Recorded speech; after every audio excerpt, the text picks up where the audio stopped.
Chapter 12. Training never ended. She had been at it for as long as she could remember.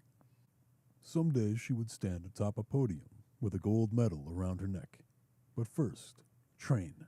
Wake up and train. Rest, eat, then train. Train, train, train. That was where she was when it happened, on the ice, training for the day. She may have already been the best in the world for her age, but she had to get better. If she were to take her foot off the gas, others might catch up. It was still warm-ups. She always liked to skate a few laps around the rink to loosen up and get the blood pumping. This was always her favorite time since she was all alone. It was her personal free skate training time. Time with her coach came later. With just over 2 laps to go before she got to go to work, it happened. There was no warning, no strange feeling or tingle in her body. One moment she's looking straight ahead and thinking about what she's going to work on today. An instant later, everything goes black. She suddenly found herself in the body of a large man in his early 60s. Before she could even catch her breath, it stopped in her throat. Her new left arm fell numb, and her chest caught fire. Where was she? Who was she? What was happening? She never had the opportunity to find out. The shock of things changing over sent her new body into the heart attack that had been coming its way for a while. The large body fell to the ground with a thud. She rolled onto her new back and stared up at the ceiling. The pain was nearly blinding. It happened so sudden that she was never able to wrap her mind around what was happening. She was indoors and not close enough to a window to find out where she was. She never even saw the new body. All told, hers was one of the quickest and most sudden deaths to occur in the first moments after everything changed over. Chapter 13. Just a few more months, she kept telling herself as she finished suffering through yet another AI-assisted pile of sludge.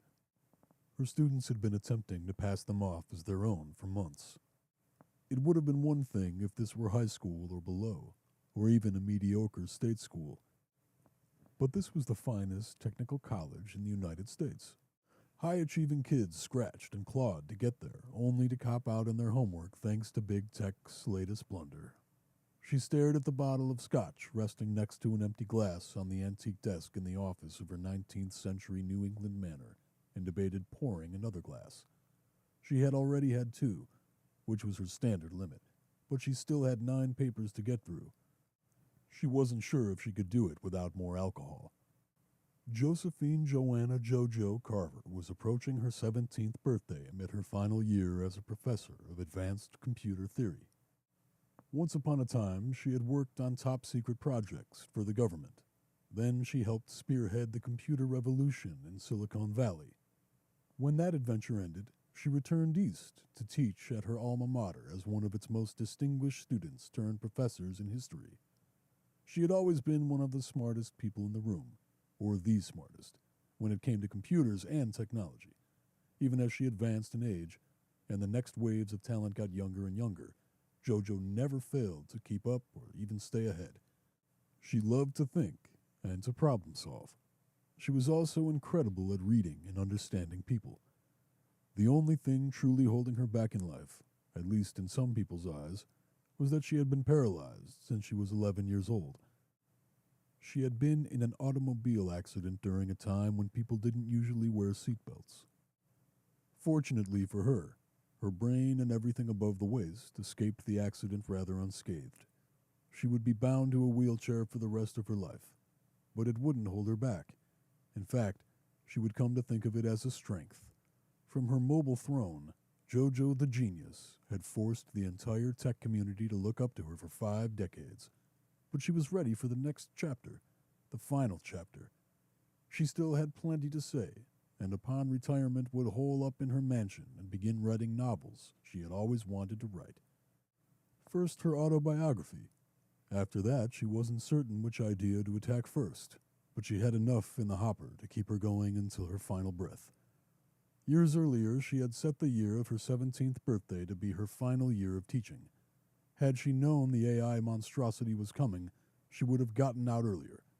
Have I really been out of the loop this long? She wondered when it first arrived on the scene. For the first time in her life, she had not been ahead of the game due to already having one foot out the teaching door, more focused on outlining, pitching, and securing publishing for her first novel than following the latest tech developments. Then one day, she began receiving assignments that all looked and felt like they hadn't been written by a human. As hard as she tried to get the students not to use it, it was impossible. Now she was forced to wade through this sludge during the final year of her teaching career. She dreaded the sight of every new AI-riddled paper. It was 3 lines into one that read just like the previous 6 when the paper disappeared from her sight. Everything disappeared from her sight. When her eyes opened, her mind felt jumbled and confused, fatigued even, as if she had just woken up. As her vision came into focus and her mind righted itself, she immediately recognized that something was off. The room she was in was not the one she had ever been in before, although she had been in one room very similar to it a very long time ago. It was a dorm room. What the hell am I doing in a dorm? She wondered while taking in the posters for pop acts that were big hits with most of her students. Then something happened. Something strange. Something confusing. Something that hadn't happened in nearly 60 years. She wiggled her toes. Then her ankles. Then she bent her knees. Then, without thinking, she sprung out of bed to her feet and nearly fell over from the overwhelming sensation of standing. This can't be. Like billions did in those first seconds, she recoiled at the sound of her unfamiliar voice. What the hell is happening? She wondered. She looked down at her working legs and took notice of how thick and muscular yet feminine they were. She began touching other parts of her new body. She was wearing a tank top and short shorts, making it easy to see and feel the young new flesh.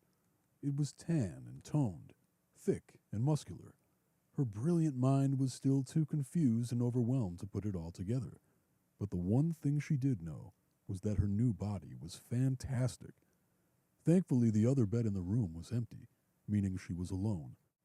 Her ears perked up and took note of the commotion happening on the other side of the door.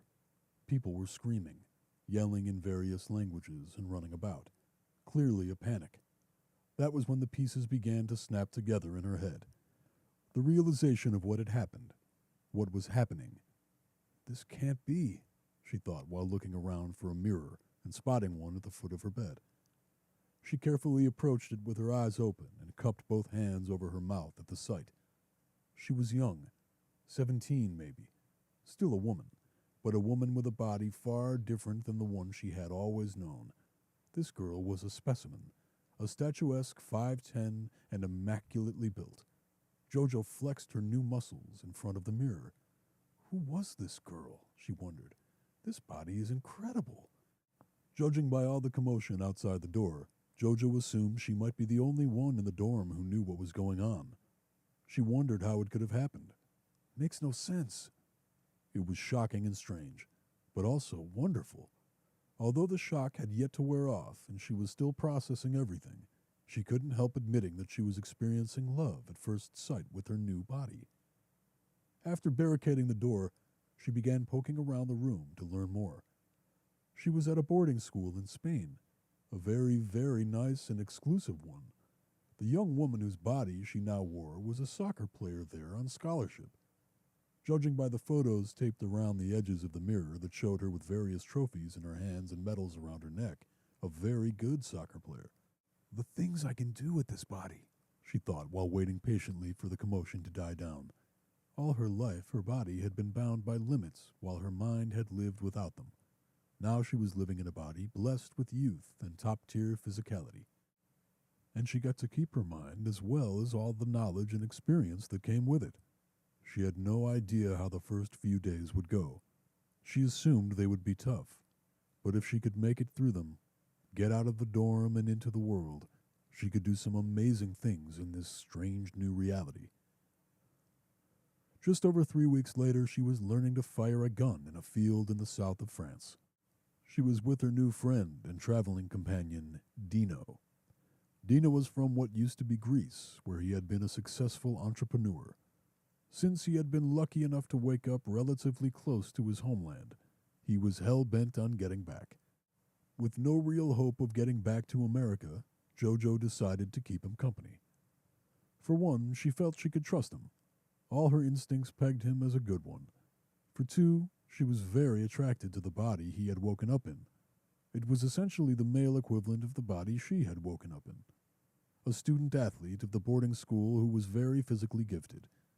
Jojo did feel a little guilty being attracted to such a young body, but at the same time, she was in a young body, and romance was not something she ever experienced in her old life. The combination of her paralysis and commitment to her work had led her to ignore dating. The paralysis alone wasn't the reason. She could have made something happen had she really wanted to, but she never really felt the need. Her work was her passion, her love, but in this beautiful new body, well, she saw no reason to not make good use of it. First, she'd have to get someplace safe. The pair had found each other in the dorms and quickly agreed that they should team up. They escaped the campus in a car. It was a case of dumb luck. While working their way through a parking lot, they stumbled into a set of keys laying on the asphalt. Someone must have been carrying them when the flip happened and dropped them without realizing, said Dino. Jojo picked them up and used the panic button to locate the car. She had been driving for decades, but always with a special car that featured hand pedals. A standard car with classic foot-operated pedals was foreign to her. Plus, the steering wheel was on the wrong side. She wanted to learn how to drive with her feet at some point, but now was not the time. After all, she was still getting used to walking, especially in such an incredible body. Becoming an expert at navigating it would take time. The strength, speed, height, and agility were all overwhelming. She tossed the keys to Dino, and they were on their way. While driving through the south of France, not long after passing what had been a military base, they heard gunfire, followed by two military vehicles speeding past, nearly knocking them off the road. Dino decided to follow the chase at a safe distance. Not long after, the chasing vehicle rammed the other off the road. Dino stopped the car behind the now empty pursuing vehicle. "What are you doing?" "See those?" he said while pointing. She followed the imaginary line coming from his index finger to see 3 machine guns propped up in the rear of the military vehicle. "Know how to use them?" she asked. "Was in the army when I was younger, and I hunt." "Well, I never touched one." "Teach you later. Meantime, stay out of sight." He left the car as quietly as possible and snuck his way to the military vehicle. As this was happening, Jojo could see that the 2 people in male bodies who had been in the pursuing vehicle were using guns to force the 2 people in men's bodies they had been pursuing to their knees. Jojo couldn't help but notice how all 4 of the men were very muscular and military-looking. She nearly jumped out of her seat at the sight of the execution. It was so sudden and brutal. Then, a split second later, another gun let out a barrage of bullets that cut through the 2 people in men's bodies who had just executed the other 2. Now all 4 were dead, and Dino was taking the guns and ammunition and loading them into the back seat, while Jojo's heart raced a mile a second. They drove through the rest of the day and night to get as far away from whatever had been happening at the military base. Once they reached what felt like a safe distance, Dino gave Jojo her first lesson in how to use a gun. After feeling the power between her hands while unloading some rounds into nearby trees, the teenage hormones of her new body took over. Without even thinking, she was on top of Dino, who had welcomed her advances. They made love right there in that field. She never bothered to tell him it was her first time.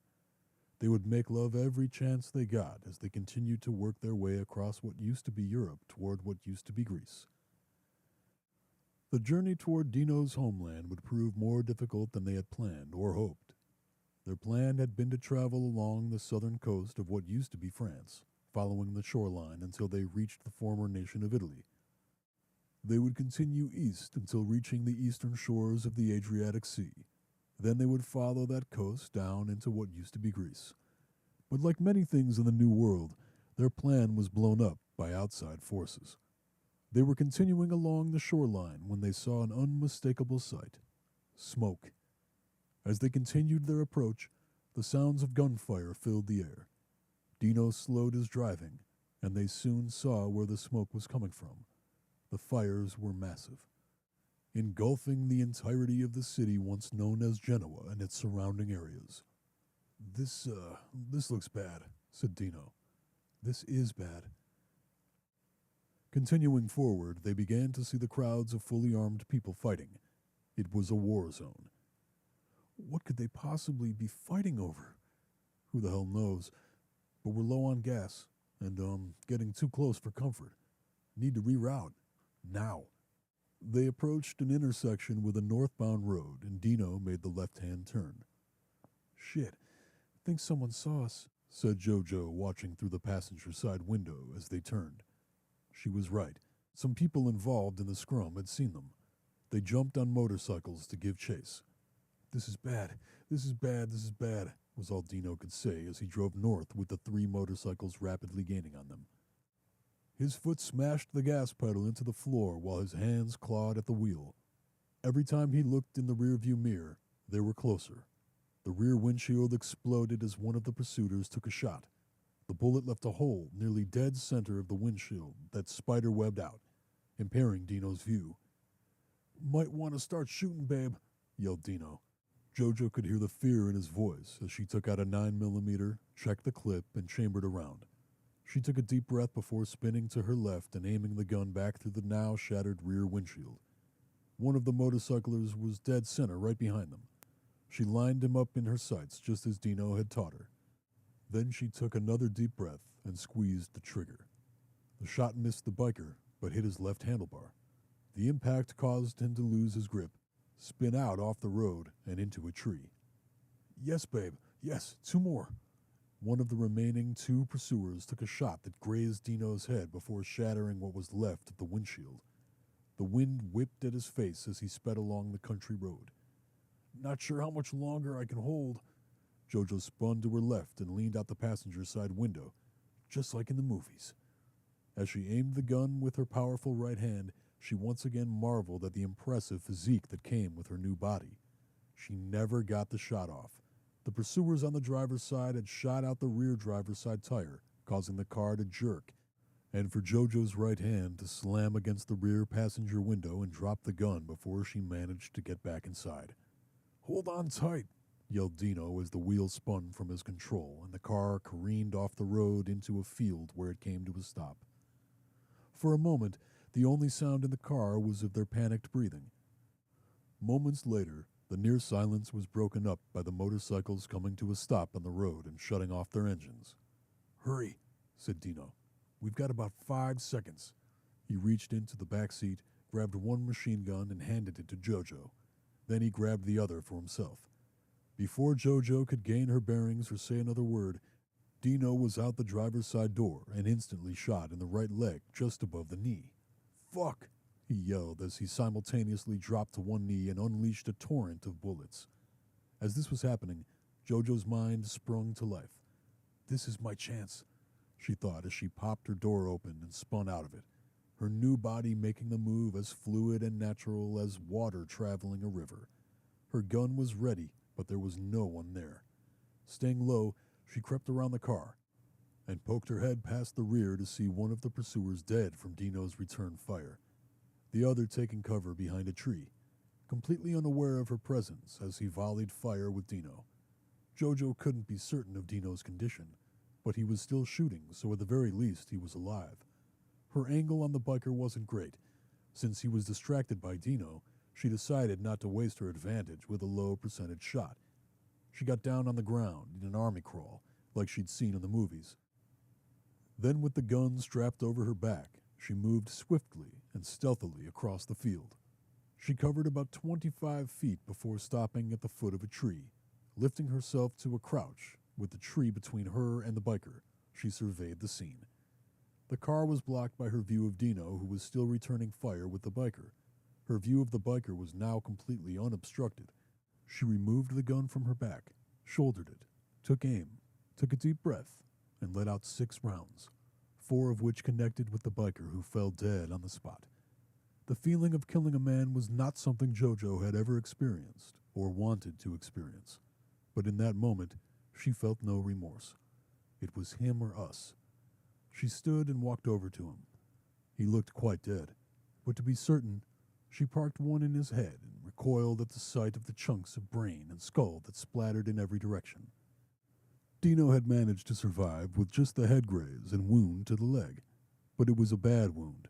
Even though JoJo wasn't medically trained, she had studied things like anatomy and medical procedures in her spare time, enough to be able to remove the slug. A process so painful it caused Dino to pass out. By the time he woke up, his leg was bandaged, and JoJo was gone, leaving behind a note, thanks to some paper and a pen she found in the glove box. Went to find a new car. Be back soon. Jay. She returned shortly after nightfall in a pickup truck.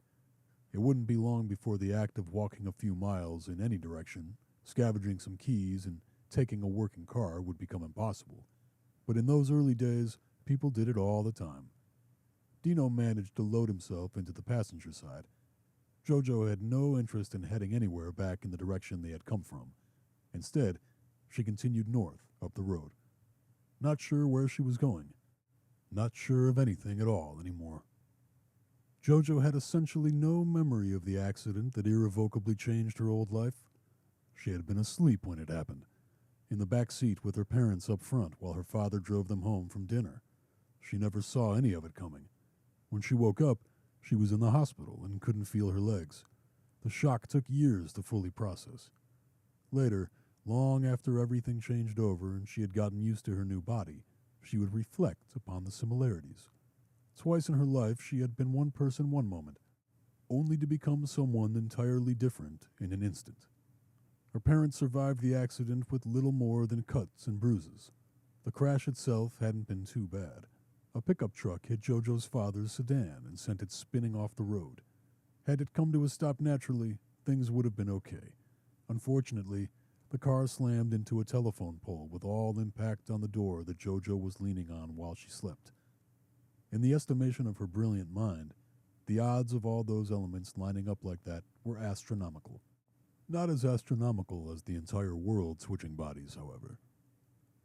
2 days after the gunfight, Dino was in rough shape. JoJo knew he needed real medical attention that she couldn't provide. By then they were somewhere in what used to be Switzerland. JoJo had been following the roads with nothing more than instinct while avoiding all signs of life, something she knew she could no longer afford to do. If Dino were to survive, she was going to have to gamble. It was another 2 days until she finally saw a promising sight. The air was getting cooler, and Dino was fading in and out of consciousness.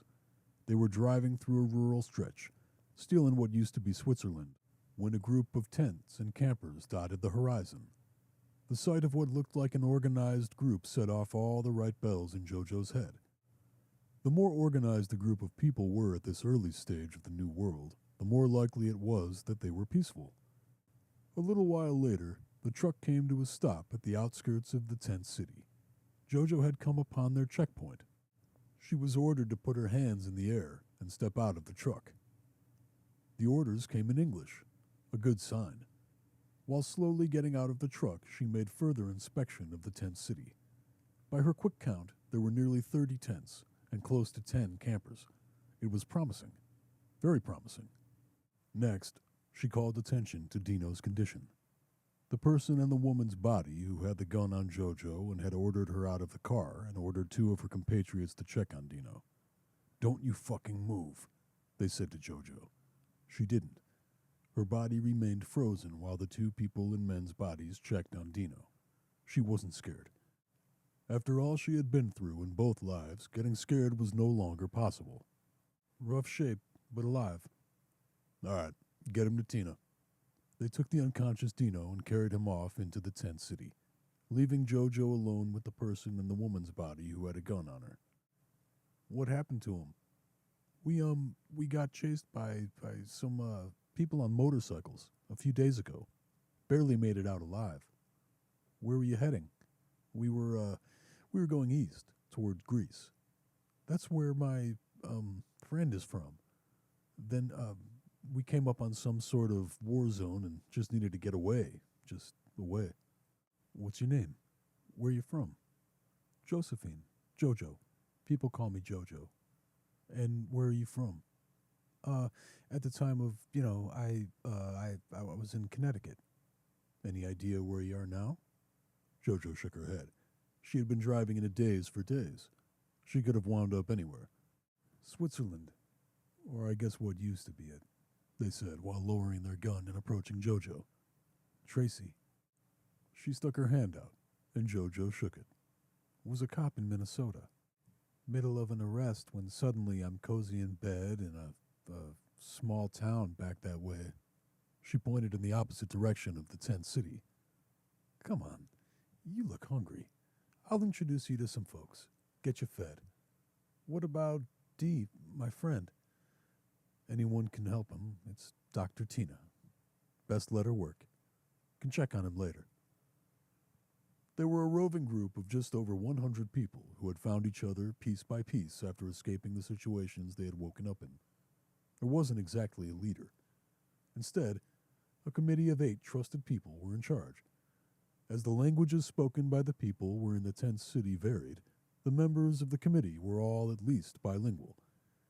It was all very new and had the feeling of being slapped together, but that was the best anyone could ask for at this stage. When walking through the makeshift settlement for the first time, Jojo imagined that little pockets of survivors were coming together like this all over the world, agreeing to trust each other, choosing leaders, forming plans. Imagine the possibilities. They had chosen to set up the tent city away from the population centers to regroup and prepare their next move. Jojo was fortunate to stumble upon them when she did. With winter approaching, they were 2 days away from packing up and heading north to where they had decided would make a good place to build their new settlement. A small, somewhat isolated rural town was not far from the body of water separating what used to be Switzerland from what used to be Germany. Scouts had determined that most people who had woken up there had either died or left. The people still there were deemed not a threat and would be given the option to join, leave, or die. Jojo met with the committee.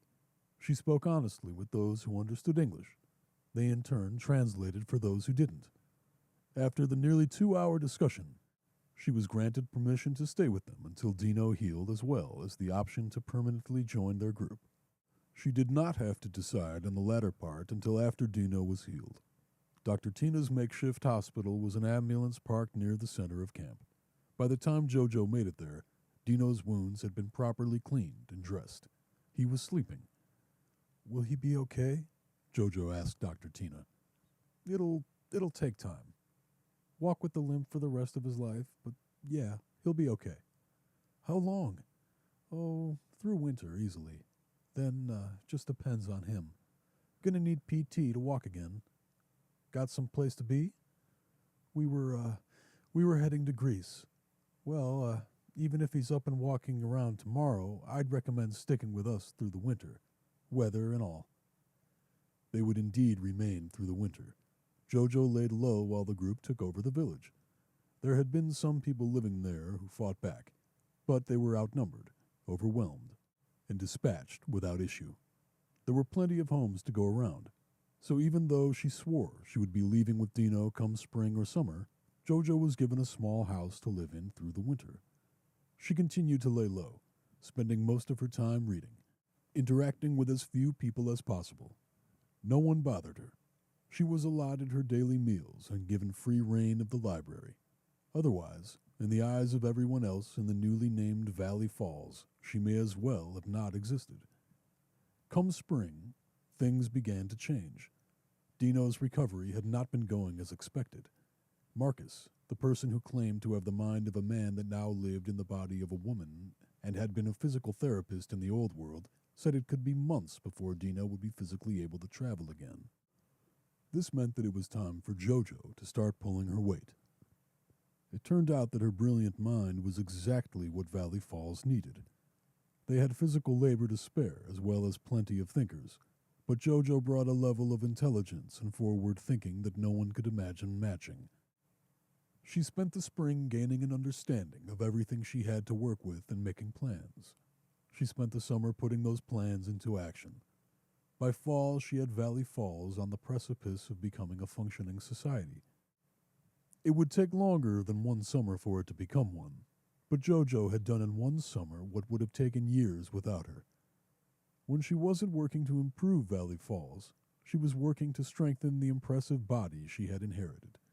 Every morning she woke up early to train. She rotated between weights, yoga, and martial arts. There was no telling what the future held. There was a mad world lurking beyond the borders of Valley Falls.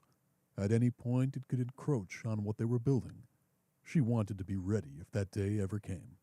On top of that, she had fallen in love with it all, with everything. The town, the people, the local topography, the position, the respect, the potential. People looked up to her. She wasn't a member of the committee, nor did she want to be. Instead, she had become a top advisor. The entire population of Valley Falls had complete and total faith in her.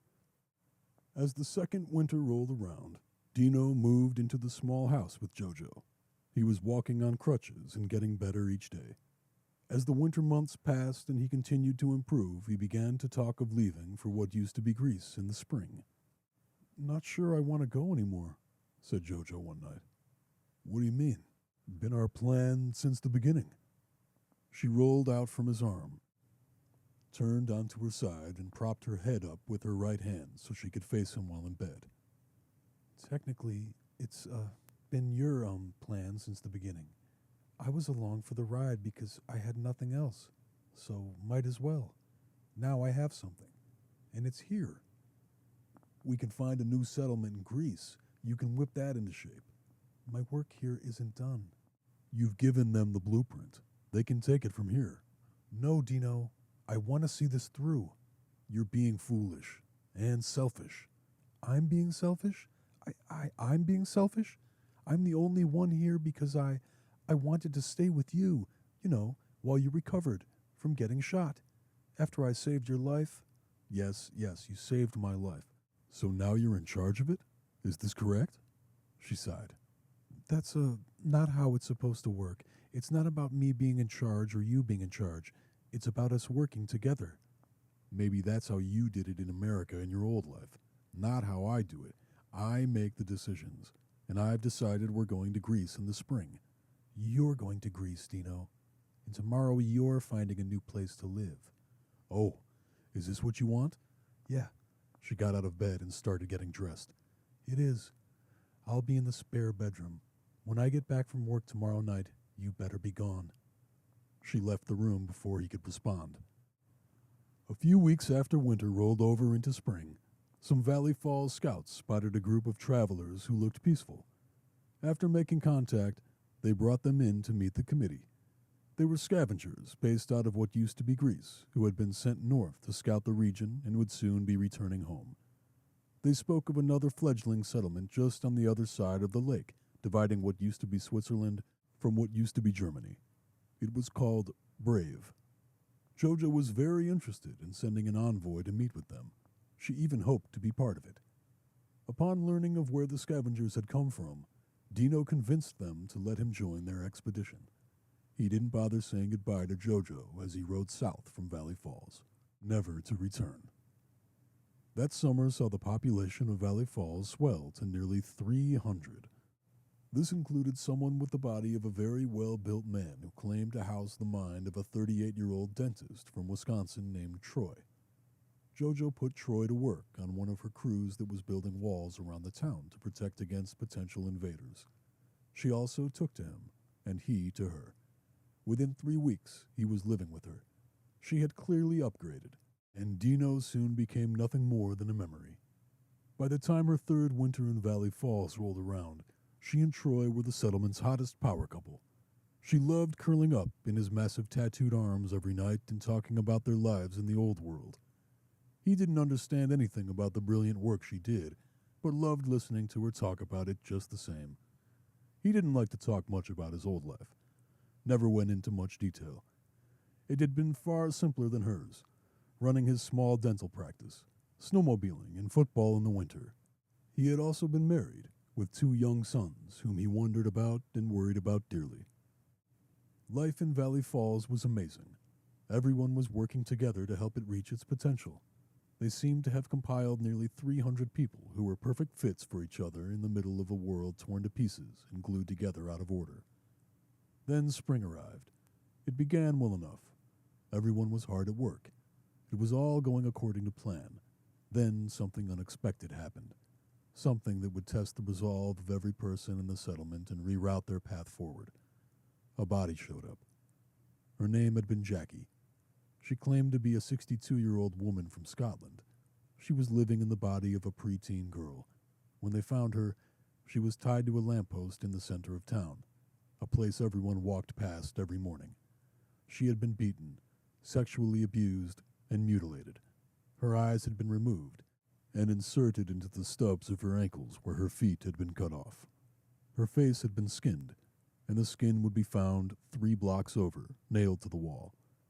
She had been cut, carved, and had many of her bones broken.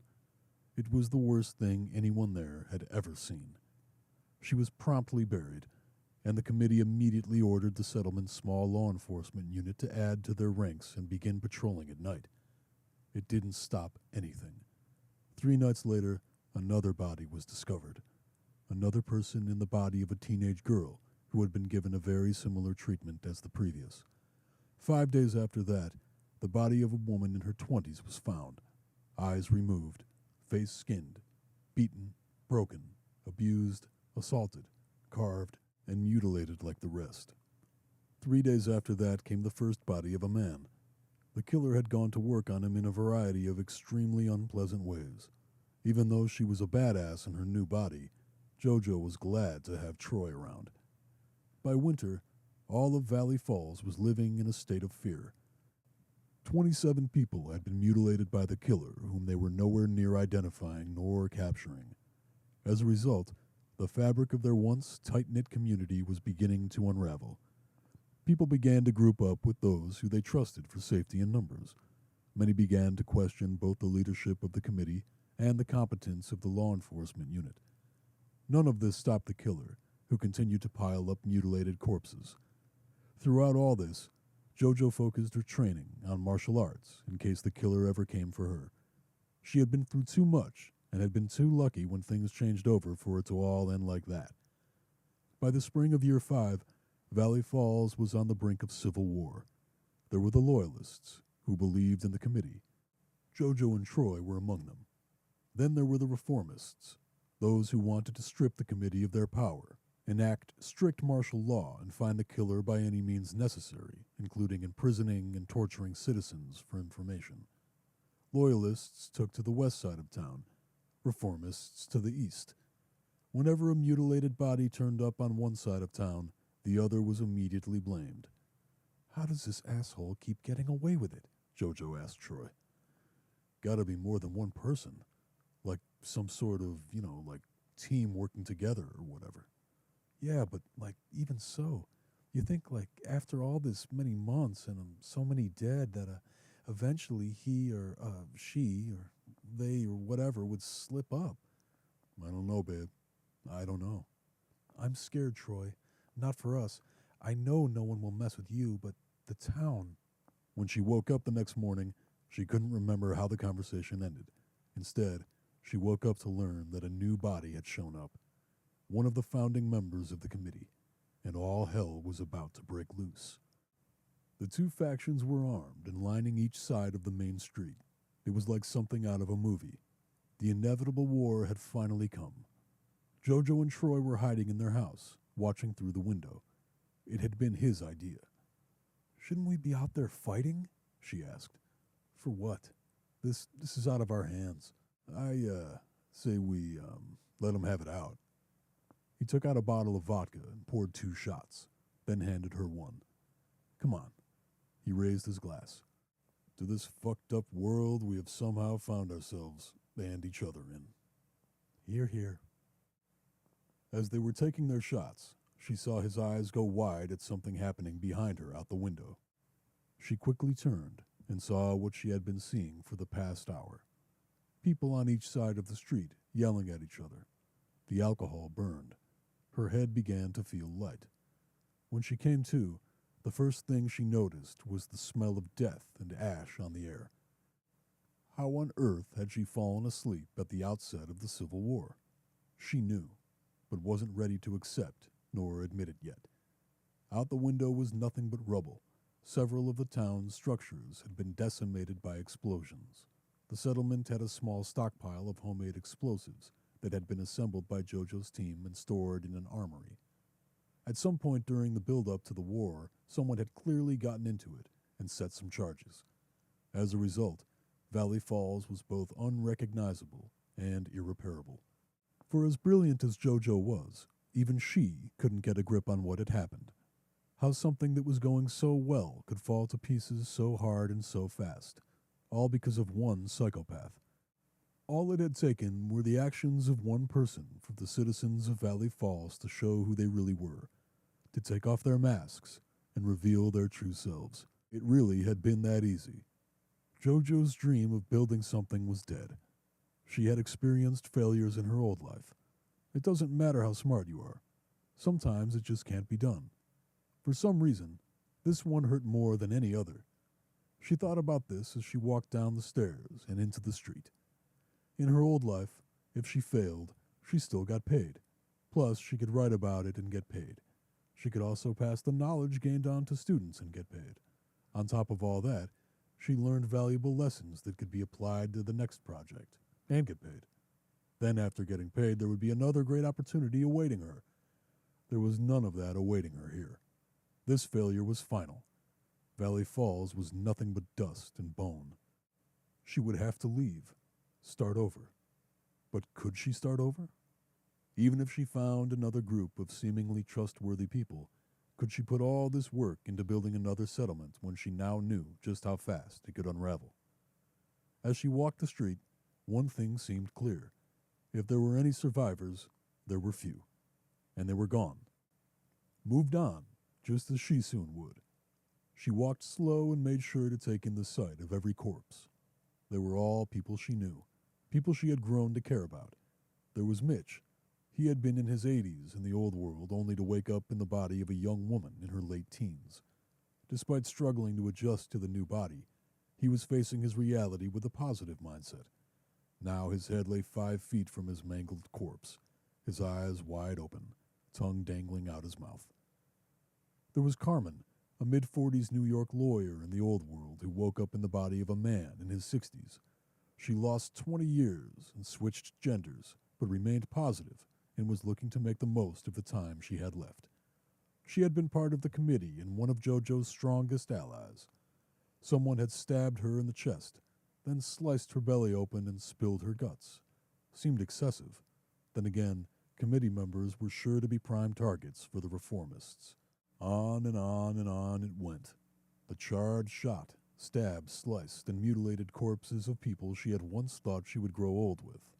People she would build something lasting with. Gone. All gone. Then she heard it. Whimpering. Crying. It was muffled, but it was there. Someone was alive, and they were just around the corner. She stopped at the corner and caught her breath. She hadn't seen it yet, but could tell by the terror in those whimpers that whatever was happening just around the corner was bad. Very bad. Finally, she took a deep breath and peeked around the corner. What she saw was as shocking as it was chilling, and it also connected the last few dots in her mind. The ones she had been overlooking, the ones she didn't want to look at, the ones that explained why she had slept through the battle, why she had been sleeping so well for months. Troy, the man she had been living with, the man she thought she may be falling in love with, had Marina tied to a lamppost. Marina's eyes had been carved out, and Troy was sexually assaulting her while constantly making small cuts in her arms with a knife. According to Marina, she had been a 39-year-old accountant in Denmark in the old world. She had jumped into the body of a woman in her early 20s. What JoJo was watching made her sick. She forgot that she didn't want Troy to see her. He hadn't yet. She forgot everything. Where she was, who she was, what she had just witnessed. It all turned to white noise and faded into the mist. Her mind was blank. The world was rotten. And she began to vomit, loudly and uncontrollably. Oh, come on. Troy patiently waited for JoJo to finish vomiting. She could feel his eyes on her as she stared at the pool of bile from her hands and knees. As long as she didn't look at him, she was safe. Time was frozen. The world was still, but she would have to look eventually. She wiped the vomit from her mouth with the back of her right hand, then slowly rose to her feet while keeping her eyes down. Finally, once standing, she raised her eyes and immediately met Troy's. He had his pants up. Marina was still tied to the lamppost. She was bleeding from many places. She was also crying and begging. Jojo and Troy stood silent and still, staring at each other at the end of the world. Jojo knew what was about to happen. In that moment, she thanked her past self for her dedication to maximizing her new body. She had trained for this. She was prepared for this. She was ready. It happened fast. In what seemed like one fluid motion, Troy whipped his knife across Marina's throat, putting an abrupt end to her suffering. Then he threw the blade at Jojo, who narrowly managed to escape its edge at the last possible instant. By the time she realized that the knife wasn't meant to kill, only to throw her off balance, it was too late. Troy had covered the ground between them and was on top of her. That was when she realized that training was one thing. Real in the moment fighting was another. Troy had done this before. She had not. Not only was he faster, he was decisive. He did not hesitate. His attacks were instinctive. He didn't need to think about them or plan them. He simply acted off pure instinct and muscle memory. His blows pounded her midsection. She did her best to block and evade, but he was too fast, too relentless. Finally, she threw herself to the ground and tumbled out of his reach, a move she had practiced many times on a training mat. The cold asphalt littered with debris was a different story. Her bare right arm was cut and scraped in several places, but she didn't have time to worry about that. Troy was already on the attack again. She continued to do her best to dodge his blows, but she could only dodge or deflect so many. A well-placed fist to the gut caused her to stumble back and fall to one knee. It was the first break in the action. Troy had decided to pull up. He was savoring the moment. "I didn't want this, he said. You weren't supposed to wake up for at least another hour. By then we would have been on the road." "Been giving me the same amount the whole time?" "Yeah, just about every night in your wine, before bed, out till sunrise." "Well, Troy, or whatever your name is, keep giving someone the same drug over and over, they'll develop a tolerance." "Keep that in mind for next time." Next time. The words punctured her. He planned on doing this again, to someone else. If he finished her off, he would simply move on to the next destination and begin the cycle again. She had to stop him. She had to kill him. Her right hand clawed at the debris littering the ground and managed to scoop a handful. This time it was she who didn't hesitate as she flung a handful of dust and rocks into his face, temporarily blinding and staggering him. Now she was the one on offense. She may not have been as big and as strong, but she was close, and she was fast. It was time to put all that training to work. She alternated between attacking his head and pummeling his body. She was putting in work. One clean punch to his mouth split the bottom lip open and sent blood sprinkling. Then he reached out with his right hand and grabbed a handful of her hair. She tried to break free, but couldn't. Should have fucking stayed asleep. With all his strength, he threw her into the wall of the nearest building. Her face smashed it hard. She felt some of her teeth jitter, but they managed to hold. Before she could try to gather her bearings, he grabbed both shoulders and threw her into a pile of rubble. The jagged stone and metal sliced her up. A shard of glass from a window ran across her left arm, and blood flowed. She knew this was her last chance. If she couldn't land something truly effective, she would be dead in minutes, if not seconds. She felt around and found a nice, hefty brick. She gripped it in her right hand and waited until she felt him bearing down. Then she whipped around and smashed him on the side of the face with it. "Ah, bitch." Before she could rebalance to hit him again, he reared back and with all his weight threw a haymaker to the same spot on the side of her head. She flew back into the pile of rubble and felt pieces of steel and glass puncture her flesh and force their way in. The lights were dimming. Her breath was stuttered. She had no fight left in her. This was where she would die. You deserve to bleed out. Later, Jojo. The last thing she saw before succumbing to unconsciousness was his large frame turning its back and walking off into the smoke-choked horizon. This was where she would die, or so she thought. When her eyes finally miraculously opened, she was in an infirmary. Was she 11 again? Was she waking up from a coma and everything had been one long dream? Her first thought was to wiggle her toes. They wiggled. Move your legs. They moved. Her whole body was sore, but that could have been from the accident or the fight. All she could see was the ceiling. Then she noticed it. The lights weren't on. All she could see was the ceiling. Then she noticed it. The lights weren't on. The room was illuminated with sunlight streaming through the window. There was no power. At least now she knew which version of the world it was and which body she was in. What she didn't know was where in the hell she was. She craned her neck side to side to take in the room. It was a hospital room. Wherever she was, they had repurposed an old medical facility for use in the New World. Made sense. After all, JoJo and her crew had done the same back in Valley Falls. Oh, hell. She's awake. Get the doc. She didn't see where the male voice came from. She was still too weak and hazy, but she was awake and alive. How? Now that she knew which reality was real, the memories flooded back. The Civil War, the destruction, the death. Troy, their fight, his victory, then nothing. She was supposed to be dead. How am I not dead? I probably shouldn't tell you this, but we had a little pool going around, see when you'd wake up, if you woke up. Looks like George won. JoJo could do nothing but stare at him blankly. Right, so I bet you're wondering where you are and how you got here. She nodded, and he proceeded to fill her in. She was in a settlement known as Brave. It was on the southern edge of what used to be Germany, not far from where Valley Falls had been. They had seen the smoke and heard the explosions. As a result, they sent a crew to take a look. By the time they arrived, they found nothing but carnage, and one survivor. You're very lucky.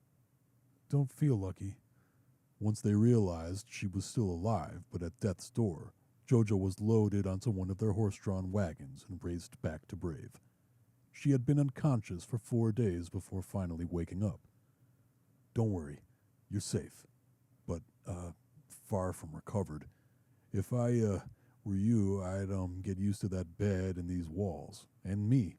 We'll be spending a lot of time together for the next few weeks, months. The injuries were worse than she would have guessed in her adrenaline-fueled state. 3 broken ribs, broken collarbone, multiple broken bones in her right hand, a cracked jaw, a multitude of cuts and bruises. She spent the entire winter recovering. First, it was nothing but bed rest and eating, so she could heal and regain strength. Then walking, then physical therapy. By spring, she was ready to be introduced to her new home. Brave had been established in what was previously a picturesque German village. JoJo saw a lot of similarities between it and Valley Falls. After meeting with the settlement's council, she was provided a home and a job, essentially doing a version of the same thing she had been doing in Valley Falls. Brave was a lot farther along than Valley Falls had been when she began working with them. She didn't have to spend any time trying to establish an infrastructure. Instead, she looked at what they already had and figured out ways to improve upon it. She spent her first 2 years in Brave trying her best to develop the same kind of passion for it as she had for Valley Falls, but it just wasn't there. She was going through the motions. Too much had happened. It was too hard. There was a therapist in town with whom she met once a week, but it never took. The wounds were too deep. She began dreaming of journeying to Portstown to take one of their famous voyages across the Atlantic, back to what used to be the United States. Get some distance from Valley Falls and old Europe. Put it behind her. The only reason she didn't leave was Brett. He ran the local hotel. Although Brave didn't see many visitors outside of the Netk, Brett had run a boutique hotel in what used to be Nantucket Island in the Old World. It was his passion. So, the council allowed him to do the same in Brave. It wasn't love, only convenience. After Troy, she didn't think she could ever feel anything resembling love again. But it was nice to have someone. There was comfort in it. Comfort was what kept her in Brave. She felt safe there. Even though it was bigger and more populated than Valley Falls, it was run far better. The leadership and law enforcement had things under control. JoJo felt protected within the boundaries. She wouldn't have felt safe beyond them, not with him still out there. Speaking of Troy, she refused to speak of him. Not even in therapy. When she told the story of what happened in Valley Falls, she left him out and focused on the war between the Loyalists and the Reformists. Down the road, she would meet a fellow traveler who had spent time in Brave after she had left. Upon hearing the traveler's stories, JoJo would wish that she had spoken of Troy. It may have saved some lives. 2 more years passed, marking 4 in Brave. It was year 9 of the New World. That was when the deaths began happening again. People in Brave began having their throats cut in their sleep. It wasn't like what had happened in Valley Falls. JoJo knew it wasn't Troy. It was too simple, too clean and straightforward. This killer wasn't interested in torture or mutilation like Troy had been, only killing. Even so, it was enough for JoJo. This new string of deaths served notice that no place in this new world would ever be safe. So there was no point in living in fear, in hiding. As the seasons changed and the net came through for their spring exchange, she secured passage with them to Portstown. She said her goodbyes to a heartbroken Brett and the rest of the friends she had made, then boarded the carriage and headed west. The journey to Portstown was the first time since the failure at Valley Falls that JoJo felt a sense of optimism about the future.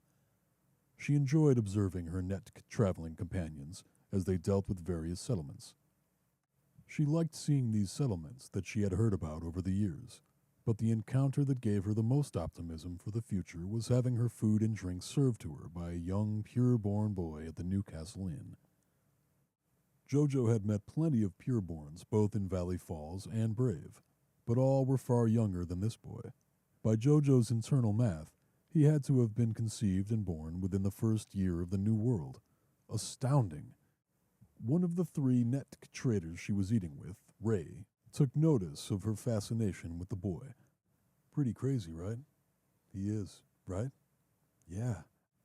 I've never seen one that old, said JoJo. No one has. Word on the street is he was conceived, like, on day 2.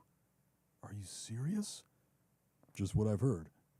Shh, butted in another of the traders, Jane. Best not discuss in public. Don't like that around here. JoJo nodded and returned to her hamburger and red wine. Never thought I'd have wine this good ever again. Gotta love Newcastle, said Ray. I look forward to stopping here on every circuit, added Jane. With all the expansion, they might not need us in a few years. Nah, Trent Steele knows better. Trent Steele? Asked JoJo. Oh, shit. You don't know, huh? She doesn't know. The dude who runs this place, if you know, all of it, Newcastle, he's, wearing the body of Trent Steele. The actor? They laughed. Yeah, it was a trip first time I met him. Imagine that, said JoJo. Waking up in the body of Trent Steele. I wouldn't complain. Same. Another, funny thing, said JoJo, is I remember this winery. Not from being here, but, from the wine. She held up her glass of red. Very well known for these, Tuscan reds. Old couple I used to know came through here on vacation once. I remember seeing the pictures and, being jealous. Now here I am. But also not here. Indeed, but still here. Wherever here is. All right, you two, interrupted Jane. Enough with the whatever talk. Gotta wrap it up and get back on the road. A few days later, they reached the gates of Portstown. There, the net traders were welcomed like old friends. Their horses and wagon were taken to the stables, and they were shown to their usual quarters. JoJo, on the other hand, was brought before the welcoming council. They were led by someone with the mind of a man living in a woman's body who claimed to have been a professional poker player in the old world. Now his job was to vet people looking to gain entry to Portstown. "Spot a liar like that," he said while snapping his fingers. He interrogated her for nearly 3 hours with a variety of questions ranging from basic personal facts to general United States history, personal preferences, personal history, likes, dislikes, and more. It was grueling and exhausting. That was the point. He wanted to wear her down in case she was lying. If she were lying, at some point she would slip up and say something that revealed her fraudulent nature.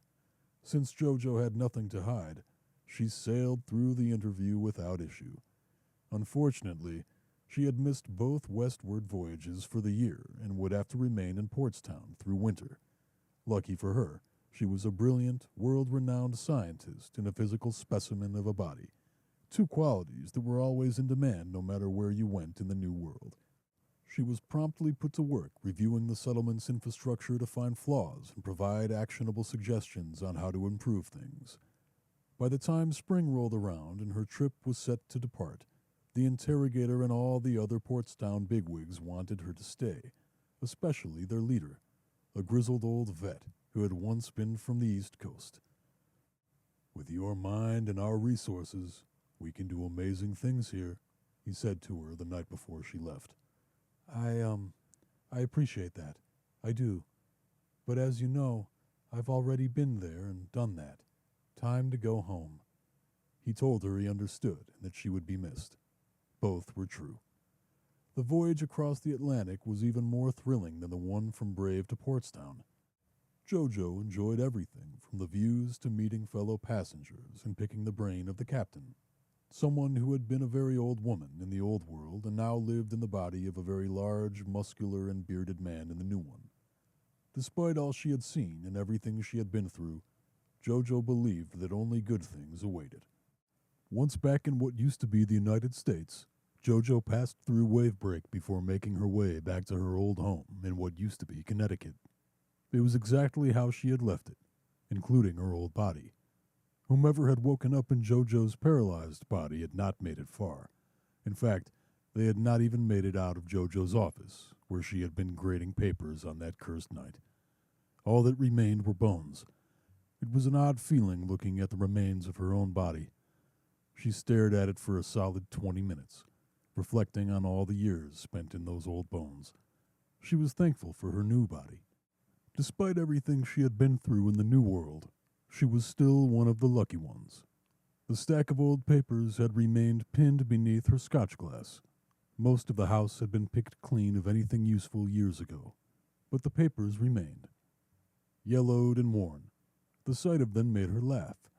She remembered how annoyed she had been at all the AI drivel, a problem that was hard to even comprehend now. She buried herself in the backyard, then cleaned up the place and decided to stay. She spent the next 4 years there living like a hermit, poring over her old handwritten research notebooks, reading from her extensive library. She even read that stack of old AI papers before tossing them on a fire. Quiet solitude. It was nice. It couldn't last. The area was too unstable. They were outside of the new Eastern America territory.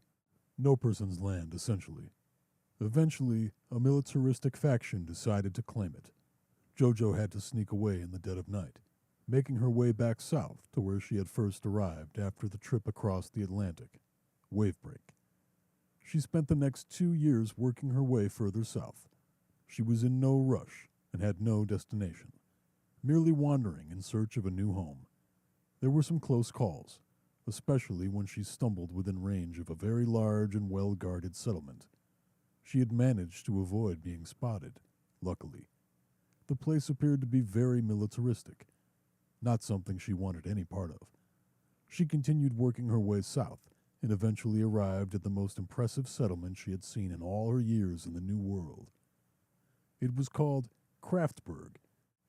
It was somewhere in what had once been called North Carolina. It took some time and multiple interviews, but the leader, Clarence, eventually allowed her in. She then received her first true physical in years courtesy of the settlement's head physician, a woman in a man's body, who oddly enough had been from Kraftberg in the old world, before it was Kraftberg. Jojo liked her, and they would become friends. After the physical, she met with the work placement council to determine her best fit. That part was easy. Kraftberg had a vibrant intellectual community.